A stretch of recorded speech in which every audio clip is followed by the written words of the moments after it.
कल आपको simple present tense के हिंदी से अंग्रेजी ट्रांसलेशन बनाने के नियम के बारे में बताया गया था, जो पॉजिटिव सेंटेंस था।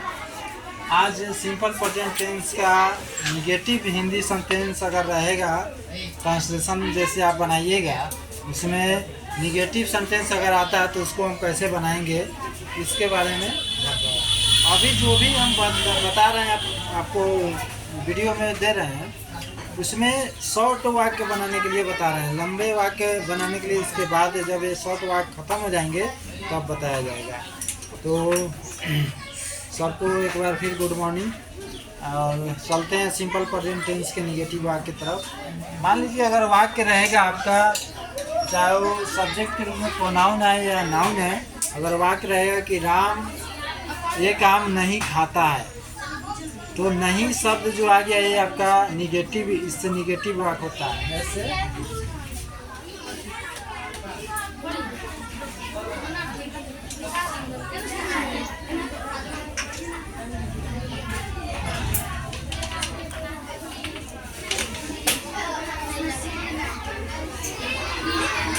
राम एक आम नहीं खाता है। तो जैसे कि हम कल भी ट्रिक्स द्वारा समझाया था कि सबसे पहले वाक्य बनाने के लिए सबसे पहले टेंस की पहचान करते हैं कि किस टेंस का वाक्य है। तो हमारा चिन्ह है यहाँ पर ता है, जिससे हम समझ गए कि सिंपल प्रेजेंट टेंस का वाक्य है। ठीक है, अब देखते हैं कि वाक्य निगेटिव रूप में है, निगेटिव फॉर्म में है कि पॉजिटिव फॉर्म में है। पॉजिटिव फॉर्म का मतलब है जिसमें नहीं, नहीं, न, कभी नहीं, ये सब शब्द नहीं लगा रहेगा, इसको हम पॉजिटिव फॉर्म कहेंगे। निगेटिव शब्द जिसमें नहीं शब्द आएगा, न आएगा, कभी नहीं आएगा, कोई नहीं आएगा, ये अगर नहीं या न ये शब्द आ गया जिस हिंदी वाक्य में, उसको हम निगेटिव हिंदी वाक्य कहते हैं। तो इसमें नहीं शब्द लगा हुआ है, तो ये हमारा एसपीटी का निगेटिव सेंटेंस है।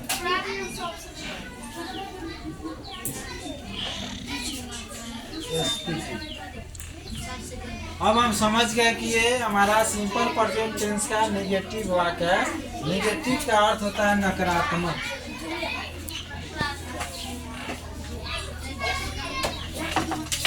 यानी नकारात्मक वाक्य। तो नकारात्मक वाक्य है, हिंदी में इसको कहेंगे निगेटिव को नकारात्मक, और सेंटेंस को वाक्य कहते हैं। राम एक आम नहीं खाता है। तो अब इसमें ऑप्शन क्या है कि सबसे पहले हम किसका अंग्रेजी लिखेंगे। ठीक है, रटा रटाया वाला काम नहीं है। अभी 5 मिनट, अगर मेरे वीडियो को अगर 5 मिनट आप सही से देखिएगा तो आपको समझ में आ जाएगा कि सबसे पहले किसका अंग्रेजी लिखना है, किसका नहीं। ये फैसला आप खुद कर सकते हैं। तो आपको हम बताए थे ट्रिक्स के अनुसार कि बाएं हाथ की तरफ से जो सबसे पहला नाम आएगा या प्रोनाउन आएगा, उसको हम सब्जेक्ट मानते हैं, और इसी का इंग्लिश हम पहले लगाते हैं। तो सबसे पहले नाउन आया है हमारा राम, तो राम का हम इंग्लिश लगाते हैं। यानी वाक्य में सबसे पहला नाउन या प्रोनाउन जो भी होगा वही हमारा सब्जेक्ट कहलाएगा, उसी का इंग्लिश हम सबसे पहले लगाएंगे। अब हम देखते हैं कि राम यहाँ पर लगा दिए। तो सिंपल प्रेजेंट टेंस का नियम है, यानी according to the simple present tense rules we use do और does in negative sentences in English translation of a simple present tense sentences. यानी सिंपल प्रेजेंट टेंस में अगर हिंदी से अंग्रेजी हम बनाते हैं ट्रांसलेशन, उसमें according to the simple present tense rules, यानी सिंपल प्रेजेंट टेंस के रूल के अनुसार, सब्जेक्ट के ठीक बाद सब्जेक्ट के अनुसार, अकॉर्डिंग टू द सब्जेक्ट, यानी अकॉर्डिंग टू द नाउन और pronoun we use the helping word do या does in the sentences of simple present tense Hindi to English translation sentences. यानी सिंपल प्रेजेंट टेंस के वाक्य में हम सब्जेक्ट के अनुसार डू या डज हेल्पिंग वर्ड का यूज करते हैं। यानी एक वचन का अगर हमारा नाउन या प्रोनाउन है, सब्जेक्ट एक वचन का है, तो हेल्पिंग वर्ब भी हम एक वचन का ही लगाते हैं। जैसा कि जानते हैं कि डू हमारा जो है हेल्पिंग वर्ब है, और मेन वर्ब के रूप में भी आता है। ये मेन वर्ब के रूप में भी आता है और हेल्पिंग वर्ब के रूप में भी आता है। तो इसमें ES हम लगा दिए, तो ये एक वचन हो गया। केवल डू अगर हम लिखते हैं तो ये V1 हमारा होता है, यानी V1 मीन्स होता है वर्ब का पहला रूप और वर्ब का बहुवचन रूप, यानी the first form of main verb या the plural form of main verb. और इसमें ये जब हम लगा दिए तो डज हो गया, यानी the fifth form of main verb या कहिए the singular form of main verb, यानी V5। तो V5 हो गया तो डू लगेगा। तो डू कहाँ लगेगा? जैसा हम उस दिन बताए कि डू का प्रयोग हमेशा जो होता है ऑलवेज में होता है प्लूरल नाउन या प्लूरल प्रोनाउन या प्लूरल सब्जेक्ट के साथ, यानी बहुवचन का अगर सब्जेक्ट रहेगा, बहुवचन का नाउन रहेगा, बहुवचन का प्रोनाउन रहेगा, तब हम वहाँ डू का प्रयोग करेंगे। लेकिन यहाँ राम कहने से एक आदमी के नाम का बोध रहा है, एक नाम का बोध रहा है, एक आदमी का बोध रहा है, तो यहाँ पे हम उसके अनुसार क्या करेंगे? डज का प्रयोग करेंगे। सिंगुलर नंबर हेल्पिंग वर्ब क्या है कि डज के बाद नेगेटिव चिन्ह का प्रयोग किया जाता है, यानी सूत्र है इसका सब्जेक्ट प्लस डू या does plus not plus V1 plus object plus other words. तो अदर वर्ड्स का यूज अभी हम इसलिए नहीं कर रहे हैं कि छोटा वाक्य अभी हम बनाना सिखा रहे हैं, आपको छोटा वाक्य मल्टीपल करना सिखा रहे हैं, इसलिए हम अदर वर्ड्स का प्रयोग नहीं कर रहे। अब इसमें क्या है कि डज के बाद हम नॉट लगाएंगे, उसके बाद क्या करेंगे? हम वर्ब का प्रयोग करेंगे। तो यहाँ पे हम बताते कि बाएं हाथ की तरफ से सबसे फर्स्ट जो नाउन या प्रोनाउन रहेगा वो हमारा सब्जेक्ट रहेगा, उसका इंग्लिश हम लिखेंगे। उसके बाद अकॉर्डिंग टू द सब्जेक्ट या अकॉर्डिंग टू द नाउन या प्रोनाउन वी यूज डू या does plus not in the English sentences, यानी सब्जेक्ट के अनुसार डू या डज का प्रयोग हमको करना है। तो हम यहाँ एक वचन का सब्जेक्ट है तो डज नॉट का प्रयोग किए। अब उसके बाद क्या करना है कि दाहिने हाथ की तरफ वाक्य के अंत में जाना है चिन्ह के पास। SPT चिन्ह है, यहाँ पर ता है और चिन्ह के ठीक पहले, किसी भी टेंस में चिन्ह के ठीक पहले ही हमारा वर्ब पाया जाता है। यानी यहाँ पे खा है, खाता है, तो खा हमारा वर्ब हो गया। तो अब यहाँ से ही हम धीरे धीरे इंग्लिश लिखते चले आएंगे सब्जेक्ट के पास। उसके बाद हम क्या करेंगे? खाना का इंग्लिश लिखेंगे ई। अब एक क्वेश्चन उठता है कि फर्स्ट दिन हम पढ़ाए थे तो राम के साथ वर्ब का 5वां रूप लगाए थे, तो आज हम वर्ब का पहला रूप क्यों लगाए? क्योंकि V1 इसलिए लगाना पड़ा क्योंकि ऑलरेडी यहाँ पे V5 लग चुका है।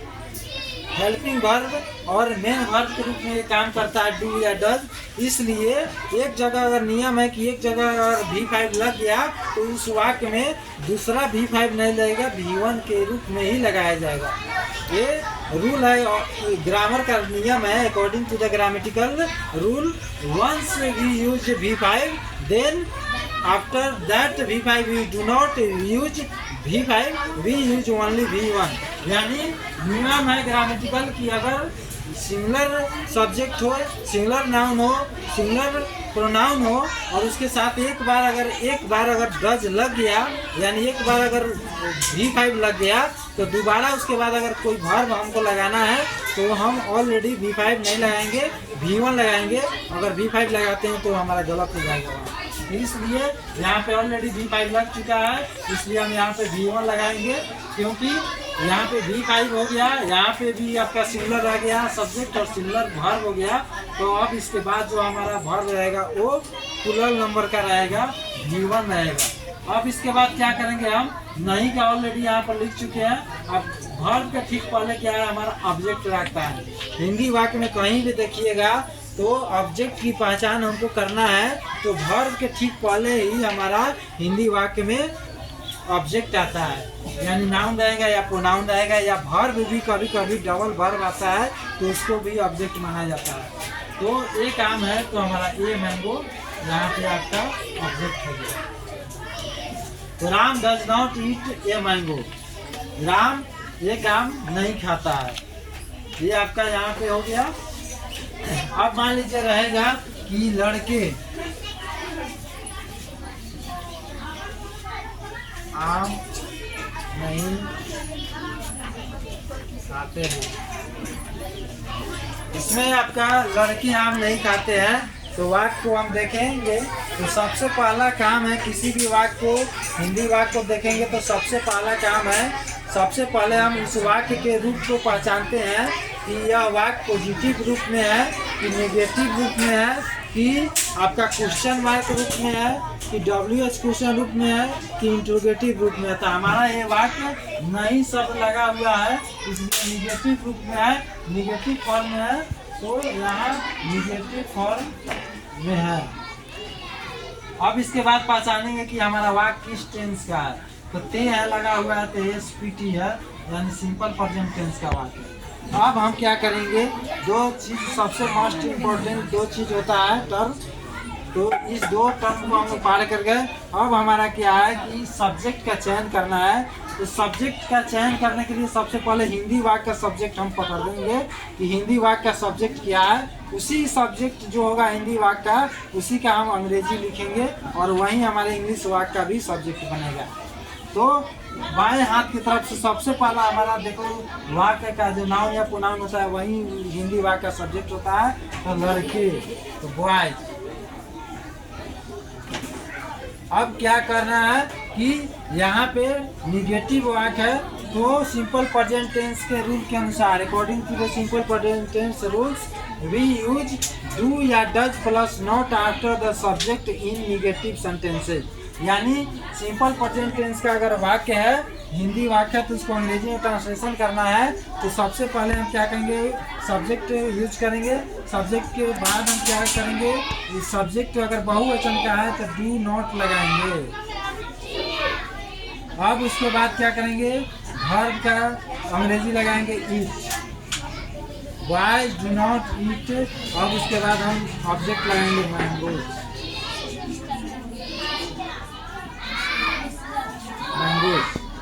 हमारा ये सब्जेक्ट हो गया, प्लस हेल्पिंग वर्ब हो गया, निगेटिव हो गया, गिवन हो गया, या हमारा ऑब्जेक्ट हो गया। ये हो गया आपका। अगर नाउन रहेगा तब वाक्य में, अगर नाउन रहेगा सब्जेक्ट के रूप में, अगर नाउन आएगा तो हम किस तरह बनाएंगे। अब हमारे वाक्य में मान लीजिए अगर प्रोनाउन रहता है तो थोड़ा हमको ज़्यादा अलर्ट होकर हम लोग को बनाना पड़ता है, क्योंकि प्रोनाउन में सिमिलर प्लूरल ज़्यादा रहते हैं। तो उसमें बहुत लोग, जैसे कुछ लोग रहता है आई और वी अगर रहेगा, मैं और हम लोग, तो बहुत टीचर हैं ग्रामर में पढ़ा देते हैं कि आई का बहुवचन वी होता है। तो बच्चे समझते हैं कि आई जो है एक वचन है और वी जो है बहुवचन है, तो आई के साथ V5 लगा देते हैं, डज लगा देते हैं। तो इस तरह नहीं करना है। आई भी हमेशा जो है बहुवचन में ही होता है, लेकिन इसका बहुवचन फॉर्म भी डबल फॉर्म होता है। एक फॉर्म इसका भी होता है, जैसे मैं, आई संबोधन के रूप में जब आएगा, संबोधित करना है, उस समय वो बहुवचन इसका भी हो जाता है। जैसे मैं रहूँगा, हमको एक अपने बारे में केवल बताना है तो मैं बोलूँगा, तो तभी हम बहुवचन में आ गए, यानी आई बहुवचन में रहेगा। और हम लोग इकट्ठा बताना है तो आई का वहाँ भी रहेगा, यानी हम लोग अंग्रेजी में बहुवचन होगा, लेकिन हिंदी में बहुवचन होगा, लेकिन अंग्रेजी में आई भी दोनों बहुवचन में ऑलरेडी रहता है। हिंदी में अकेला दिखता है, एक वचन में आ जाता है, लेकिन अंग्रेजी में वो बहुवचन में रहता है, इतना याद रखना है। तो मान लीजिए अगर रहेगा मैं किताब नहीं पढ़ता हूँ, वह घर नहीं जाती है। मैं किताब नहीं पढ़ता हूँ, वह घर नहीं जाती है। तो सबसे पहला वही करना है कि वाक्य को देखना है कि निगेटिव है कि पॉजिटिव है। तो हमारा निगेटिव है। उसके बाद सिंपल प्रेजेंट टेंस का चिन्ह है SPT। उसके बाद क्या करना है कि हमारा देखना है कि बाएं हाथ की तरफ से देखिए आप ट्रिक के अनुसार कि आपका सब्जेक्ट क्या है। तो बाएं हाथ की तरफ सबसे पहला प्रोनाउन हमारा यहीं आ रहा है मैं, तो मैं का इंग्लिश लिखेंगे आई। अब आई के साथ क्या लगेगा, डू लगेगा कि डज लगेगा, ये फैसला करना है। तो आई हमेशा बहुवचन में रहता है, इसलिए आई के साथ डू लगेगा। Helping verb do not, I do not. पढ़ता हूँ तो पढ़ना क्या होता है, क्या रीड, तो रीड लगाएंगे। अब किताब, मैं किताब नहीं पढ़ता हूँ, तो पढ़ता हूँ कहने से एक आदमी का बोध हो रहा है, इसलिए अगर इसमें हिंदी वाक्य में अगर एक नहीं भी है तो भी हम यहाँ पर ए बुक लगाएंगे, क्योंकि यहाँ पे एक किताब का बोध हो रहा है कि मैं किताब पढ़ता हूँ। अगर आता मैं किताबें पढ़ता हूँ, मैं किताबें नहीं पढ़ता हूँ तो बहुत ज़्यादा किताब पढ़ने का बोध होता, तो हम ये बुक नहीं लगाते। लेकिन मैं किताब नहीं पढ़ता हूँ कहने से एक किताब का बोध हो रहा है, इसलिए अगर एक यहाँ पे नहीं लिखा रहेगा तो यहाँ पे भी हमको लगाना है according to the grammatical rule. अब ये हमारा हो गया बहुवचन का। अब यहाँ पे है वह घर नहीं जाती है, यानी किसी लड़की या किसी लेडी के बारे में बताया जा रहा है, एक लेडी या एक लड़की के बारे में बताया जा रहा है कि वह घर नहीं जाती है। तो वह घर नहीं जाती है तो वह हमारा क्या हो गया, किसी लेडी का नाम न लेकर उसके बदले में वह का प्रयोग किया गया है, यानी सरनाम का, यानी प्रोनाउन यानी सरनाम का जो है आप डेफिनेशन पढ़िएगा कि संज्ञा के बदले में आकर, संज्ञा के बदले में आकर उसके बदले में जो काम करता है उसके महत्व को बतलाता है, उसके बोध कराता है, उसे हम सरनाम कहते हैं। तो संज्ञा मान लीजिए जैसे कि किसी का नाम मान लीजिए रानी है, तो रानी का नाम न लेकर मान लीजिए रानी जा रही है तो हम उसको रानी ना कह के कहेंगे कि वह घर नहीं जाती है। तो वहीं उसके बदले में, रानी के बदले में जिसके तरफ हम लोग इशारा कर रहे हैं उसका नाम न लेकर उसके बदले में वह का प्रयोग कीजिए, तो वह यहाँ पे हमारा हो गया सब्जेक्ट। घर हमारा हो गया ऑब्जेक्ट। नहीं हमारा हो गया निगेटिव सिग्न। की हमारा हो गया सिग्न SPT। जा हमारा हो गया हर। अब हम बनाएंगे, सबसे पहले सूत्र कह रहा है, आपका सूत्र है S प्लस डू या does plus not plus V1, ये हमारा सूत्र है छोटा में। अब इसी के अनुसार सब सूत्र में जो चीज़ पहले है वही चीज़ लिखेंगे। सूत्र में सबसे पहले एस है, यानी सबसे पहले सब्जेक्ट का हम इंग्लिश लिखेंगे सी। अब क्या करा है, डू या डज, यानी सब्जेक्ट के अनुसार यूज करना है डू या डज का, तो सी के साथ हमेशा डज नॉट लगेगा। यानी सी कहने से एक लड़की का बोध हो रहा है, एक औरत का बोध हो रहा है, एक लेडी का बोध हो रहा है, तो एक वचन का बोध हो रहा है। एक संख्या का, संख्या में एक बोध हो तो एक वचन कहलाता है। तो सी हमारा एक वचन का प्रोनाउन है, सब्जेक्ट है, तो डज नॉट लगेगा, सिंगुलर नंबर एक वचन। अब जाती है का, जाना का इंग्लिश होता है गो, तो सी डज नॉट गो। अब क्या है, ऑब्जेक्ट है, कहाँ नहीं जाती है, तो घर नहीं जाती है, तो गो होम। अब एक और बात याद रखना है, बहुत जगह बच्चे क्या करते हैं, टीचर भी कुछ गलत पढ़ाते हैं, गो टू होम लगा देते हैं। तो कभी भी याद रखिएगा कि होम के पहले टू नहीं लगता है। होम छोड़कर अगर स्कूल रहेगा या कहीं और विलेज रहेगा तो उस समय आप टू लगा सकते हैं, लेकिन होम के पहले टू नहीं लगता है, क्योंकि होम कहने से एक छोटे से घर का बोध होता है। तो अगर टू लगा देंगे तो टू से वहाँ बड़ा घर का बोध होना शुरू होगा, तो यहाँ इंग्लिश गलत हो जाएगा। इसलिए होम के पहले हम टू नहीं लगाते। कहीं भी होम के पहले टू नहीं लगेगा। हाउस रहेगा तो वहाँ पर टू लगा सकते हैं, अब्रॉड रहेगा तो टू लगा सकते हैं, स्कूल रहेगा तो टू लगा सकते हैं, लेकिन होम के पहले टू नहीं लगता है। तो सी डज नॉट गो होम, ये हमारा प्रोनाउन हो गया एक वचन का। यहाँ पे प्रोनाउन हो गया बहुवचन का। तो डू या डज का प्रयोग कैसे करना है, बहुवचन का अगर नाउन है, जैसे कोई नाम है, जैसे लड़के, लड़कियाँ, कुत्ते, आपका सेना, तो एक से ज़्यादा का बोध हो रहा है। जैसे पेड़ पौधे, ज़्यादा का बोध हो रहा है, किताबें, कलमें, तो इससे ज़्यादा का बोध हो रहा है। चाहे मैं, तुम, आप लोग, मुझे, हम लोग, वे लोग, ये सब आपको बताए थे कि ये सब रहेगा, तो ये सब के साथ बहुवचन का नाउन भी आना चाहिए, तब जाके वो सब्जेक्ट बनेगा ये सब। और वे सब भी रहेगा तो उसके साथ नाउन रहेगा, तभी जाकर सही बनेगा, नहीं तो नहीं बनेगा। जैसे मान लीजिए रहेगा ये सब लड़के हैं,